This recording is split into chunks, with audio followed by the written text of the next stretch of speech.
Ozempic didn't allow me the opportunity to have true growth.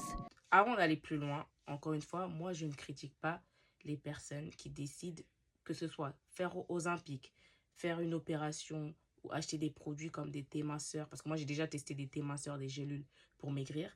Si ça fonctionne pour vous, moi, je suis contente pour vous. Juste à chaque fois, quelle que soit votre décision, pesez le pour et le contre et regardez l'impact sur votre santé. Ça, c'est juste mon introduction.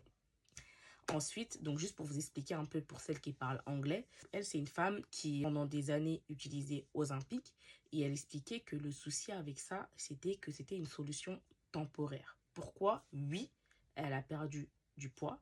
Oui, elle était même contente de ça à un moment donné. Mais le problème, c'est que Ozempic, comme ce que je disais dans ma vidéo, en fait, pour elle, ça a été qu'un pansement. Un pansement qui lui a permis, certes, de perdre du poids, mais pourquoi c'est quelque chose qui n'a pas fonctionné sur le long terme? C'est parce que ça lui a pas permis, en fait, d'aller à la racine du problème. Et la racine du problème, c'est quoi? C'était qu'elle mangeait trop, qu'elle ne savait pas se contrôler avec la nourriture. Elle n'avait pas de self-control, elle n'avait pas de discipline. C'était ça, la racine du problème. Et ça, c'est tout mon propos quand je dis, s'il vous plaît, avant d'acheter des produits minceurs, avant même d'aller à la salle faire grave du sport, avant de se renseigner pour aller se faire opérer, ayez une discussion avec vous-même.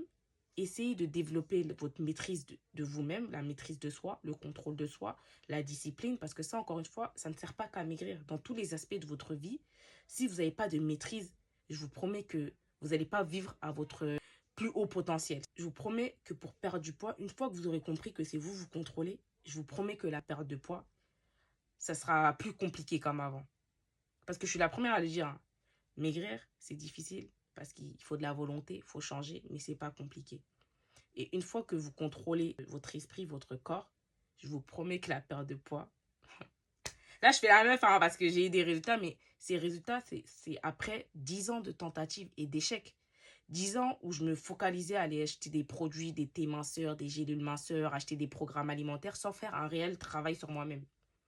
Sans travailler ma discipline, sans travailler le contrôle de moi. En fait, j'ai juste cherché des solutions temporaires. Et pour le coup, dans le passé, j'ai eu des résultats, hein. Je vous ai fait une vidéo sur l'effet yo-yo. Vous avez vu mon corps, à quoi il ressemblait après certaines pertes de poids, après un certain régime. Mais après tout ça, j'ai quand même récupéré le poids après quelques temps. Parce que je n'étais pas allée, encore une fois, à la racine du problème. Donc, avant d'aller chercher des solutions externes, essayez de faire un travail interne. Et encore une fois, comme je vous l'ai dit, moi, je ne critique pas. Si vous voulez vraiment aller vers Ozempic ou un produit, quoi que ce soit, s'il vous plaît, avant d'acheter quoi que ce soit déjà, pesez le pour et le contre. Regardez